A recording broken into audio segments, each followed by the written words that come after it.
ማህሌት እንግዲህ ከዚህ በኋላ ክስ ላቀርብ አልችልም፣ ከዚህ በኋላ ኑሮዬን ለመኖር ዝግጁ ነኝ እያለች መድብልን በማታለል ላይ እንዳለች፣ ሆኖም ግን ቅድስትን አንገቷ ላይ ይዛ እንግዲህ እሷን ካልፈታሽኝ ቅድስት እሷን አንድ ነገር አደርጋታለሁ በማለት ታስፈራራታለች።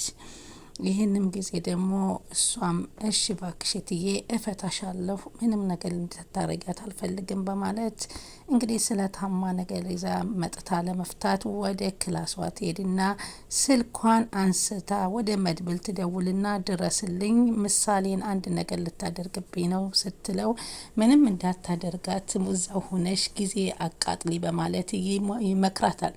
ሆኖም ስለታማ ነገር ይዘሽ ወደ እሷ እንዳትሄጂ፣ ምክንያቱም ስለታማውን እሷ ይዛ አንቺንም ሆነ እሷን ልትጎዳችሁ ስለሚችል በእጅሽ እየፈታሽ ጊዜ እያራዘምሽ ጠብቂ በማለት ትዕዛዙን ይሰጣታል። ቅድስት ግን ካሁን በመዘጌቱ ትገላታለች ቅድስን በማለት ምሳሌም በማለት በእጇ መፍታቱን ተያያዘችና ትፈታታለች። እሷም አሽቀንጥራ ቅድስትን ከወረወረች በኋላ በሩን ሄዳ ስታየው በሩን ቆልፊው ስላላት ቆልፋው ነበር። መድብል ነይ ክፈቺ ነግሬሻለሁ፣ ካልሆነ እማደርገውን ያውቃለሁ፣ ቅድስት እንዳታጫት፣ ምሳሌን እንዳታጫት ቅድስት እያለች ማህሌት ስትላት፣ በዛ መካከል እያሉ መድብል ድንገት ይገባል። በዛን ሰዓት እንግዲህ እሷም ከቅድስት ይዛው የነበረውን ስለታማ ነገር ይዛ አሁንም እጨርሳታለሁ እንዳትጠጋይ በማለት ታስፈራራዋለች። እሱም ሽጉጡን መዞ ከግንባሯ ላይ ደቅኖ ነገርኩሽ ከ1 እስከ 3 ቆጥራለሁ ያለዛ ታጫትሽ ህይወትሽን ቢላት በፍጹም የሚያረገው አልመሰላትምና ስትግደረደር ነገርኩሽ ሲላት እንግዲህ ምንም አማራጭ ስለሌላት ቅድስትን ትለቃታለች። በዚህ መካከል ላይ ቁጭ አድርጎ እሱም እንግዲህ ክላስ ገብቶ እርግጥ ግጥ አድርጎ እያሸ እየደበደበ ዋጋዋን ሰጣት። ከዛም በኋላ ከዚህ በኋላ ወንድሞ የት እንዳለ እንድትተባበረው ይጠይቃታል። እሷም እኔ እሱን እንዴት ነው ማገናኛቸው ራስ አትፈልገውም ወይ ስትል ትነግረዋለች። እኔማ እንዳልፈልገው ብቻው እንደማይመጣና ጋርዶቹን ሳያስከትል እንደማይመጣ ወይንም ስለታማ ነገር ሳይዝ እንደማይንቀሳቀስ አታቂም ሲል ነበር የጠየቃት። እሷም ይህንን ይዞ እንዳይመጣ አንቺ አገራማን ነው ብለሽ እንድትጠሪው እፈልጋለሁ ሲል ቃል አስገባት። በዚህ መካከል እንግዲህ እነ መጎሴና ሉላ በጣም ደስተኛ ሆኖ ዘና ፈታ እያሉ በአስፓልት ላይ ይዝናናሉ። የዝና ከመድብል ጋር መጣመድ ለነሱ ሰላም እንደፈጠራላቸው እየተነጋገሩ ደስ እያላቸው እየተጓዙ ይገኛሉ። ሆኖም ግን ዛሬም ሆነ ነገ ሉላ እሱ አርፎ እንደማይተኛና ያሰበውን ከማድረግ ወደ ኋላ እንደማይል ታስረዳቸዋለች። አሁን ምን ልጋብዝሽ በማለት ግብዣ ይጠያየቃሉ። ወንድ ልጅ እኮ ያገኘውን እንጂ ያማረውን አይደለም የሚበላው ይላታል። ችግር የለም አንቺ የበላሽው ነገር እኔ ይስማማኛል ልጋብዝሽ በማለት ሉላ ግብዣውን ተቀብላው አብራው ትጓዛለች። በስከ መጨረሻም እንግዲህ ኤፍራታ ከሁለቱም ያለች ጎን ሆና ትገኛለች። በዚህ ለመድብል አለው እያለች የዝናን ሪፖርት ታቀርባለች። በዛ በኩል ዝና ደግሞ ሂደሽ እሷን ያለችበትን ቤት አጣርተሽ ካልመጣሽ አሳይሻለሁ በማለት ይዝትባታል። ይህንን ለማድረግ እንግዲህ ኤፍራታ ከማንኛው ትሆናለች የሚለውን እስከ መጨረሻ ስትከታተሉ ታያላችሁ። ሰላም ወደ ቻናል የተከታታዩ ሰላማችሁ በያላችሁበት ይብዛልኝ። ለቻናል አዲስ የሆናችሁ ሰብስክራይብ፣ ላይክ፣ ሼር እያለጋችሁ አበረታቱኝ። ቪዲዮውን በላይክ እንድትጀምሩት በትህትና እጠይቃችኋለሁ። ምሳሌ ቀጣይ ፓርቲ ይዘንላችሁ መጥተናል።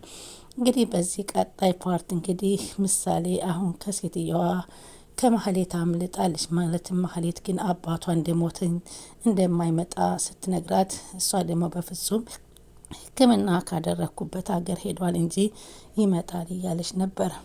ኤፍራታ እንግዲህ ስልክ ትደውላለች። ስልክ ደውላው እሱን ስታናግረው መድብልን እንዴት ነህ ደህና ነሽ ወይ እንዴት ነሽ እያለ የኔ ጥቁር አዝሙድ እንዴት ነሽ ግን እኮ ማህሌት እንዴት ናች ስትል ጠይቅ። ማህሌት ምን ሆነች አለና እንደማያውቅ ሆኖ ጠየቃት። ባለፈው እኮ ካንተ ጋር ከተገናኘን በኋላ የት እንደሄደች አላቅም ሲላት እንደማያውቅ ሆኖ ከቤትም ባታለመመለሷን ይጠይቃታል።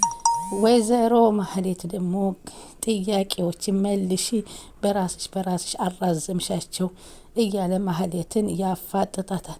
እንግዲህ ይዘኸኛል፣ የፈለግከውን አድርገኝ፣ ግደለኝ ስትለው በፍጹም አንቺ ስለ ቤቱ ለምን ትጠይቂያለሽ? ቤቱ ተሸጠ አልተሸጠ ምን አገባሽ ሲላት፣ አንቺ አልሰራሽውም ቤቱ ምን አገባሽ?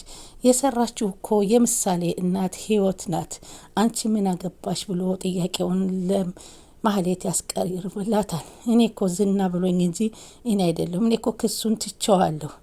በምን አውቀሽ እንዳገባሽ ጥያቄ ነው።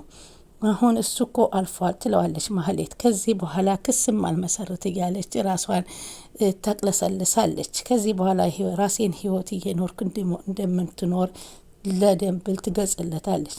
አንቺ ለመሆኑ መስራት የሚለውን ነገር አታቂም፣ ሰው የሰራውን አንቺ ያበሰለው መብላት ነው የምታውቂው። በቃ የዛሬ ማረኝ እያለች እንግዲህ ትማጸናለች። ከዚህ በኋላ እዚህ ቤት አልመጣም እያለ ነበር። ሉላ ግን ልቀቋት እባካችሁ አታሰቃዋት ስትል እባክሻን ታቂያትም እያለ ዳጣም አንቺ ኮ አውሬ ናት በፍጹም አትተውም እያለ ነበረ የምትገልጽላት። ሉላ ግን አታውቁትም እሱን እባካችሁ፣ እሱ እኮ ብዙ ህዝብ በአካባቢው ያለው ሰው ነው፣ ስለዚህ ይጎዳችኋል እያለች ትነግራቸዋለች። በፍጹም አንጎዳም እያሉ ነው። ኤፍራታን ይደውልና ይጠራታል ማለት ነው። ዝና ሂጂና ከብሩክ ቤት ማህሌት እንዳለች ቼክ አድርጊ ብሎ ሲላት፣ መድብል ይዟት ሊሆን ይችላል፣ አንቺ እህትሽ አይደለች ብሎ ስቴቃት፣ እህቴ አይደለችም ያክስቴ ልጅ ናት፣ ያክስቴ ልጅ ነኝ ያልሽ በዚህ ነው ማጠናገር ይልና ዝና ቀጥ ብለሽ ሂጂና ማህሌት መኖሯን ቤት ተመልከች ብሎ አስገደዳት። እሷም ግራ ተጋባት። ግን ምረጪ ወይ መድብልን ወይ እኔን እያለ ሲያስፈራራት ከጊዜው ለሱ ለመዳን ብላ እሷን ለማየት ጉዞዋን ወደ ነብሩክ ቤት ኤፍራታ ቀጠለች። በዚህ መካከል ላይ እንግዲህ ዳጣ ቤት ሄዳ ልምታት እባክሽ ተይኝ እያለች ቅድስት ጋራ ትግል ያዘች። ምክንያቱም እኔ መረገጥ አለባት እያለች እባክሽ ተይኝ፣ እንደውም ትናንትና የሆነ ችግር ፈጥራለች፣ ምሳሌ ልትገልብኝ ነበር፣ ስለዚህ ከዚህ በኋላ አትግቢ እባክሽ ብላ ዳጣን መለመን። ዳጣም እህቶቿን አግኝታ ደስተኛ እንደሆነችና በጣም ምርጥ ምግብ እህቷ ሰላም እንደምትሰራ እያሳወቀቻት ነበር። እስኪ እህትሽ የምትሰራው ምግብ አምጭልኝ ስትላትም እንደምታመጣላት ሰርታ ቃል ትገባላታለች።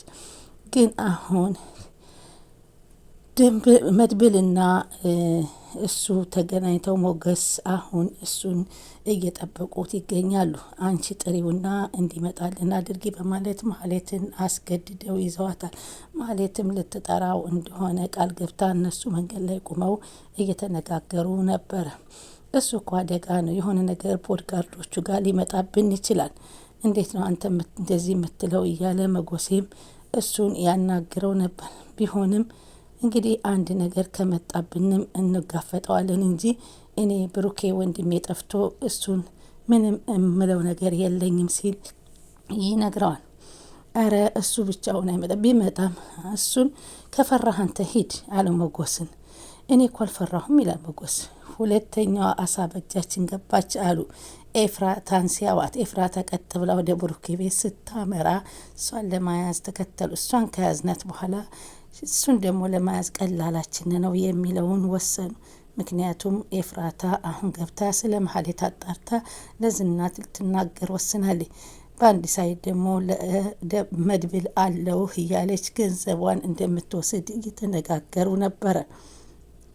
አሁን እንግዲህ ማህሌት በጠራችው መሰረት እነሱን ይዘው ማህሌት ዝናን ለማግኘት ሰበብ ነው የምትሆነን አለው። በብዙ መንገድ በብዙ ነገር መግለጥ አለብን፣ ኤፍራታን መጠቀም አለብን። ምክንያቱም ዝና ስለ ማህሌት ኤፍራታን እየጠየቃት ነው። አዎ ጥሩ ሀሳብ ነው። ኤፍራታን በብዙ ነገር መደለል እንችላለን አለ መጎስ።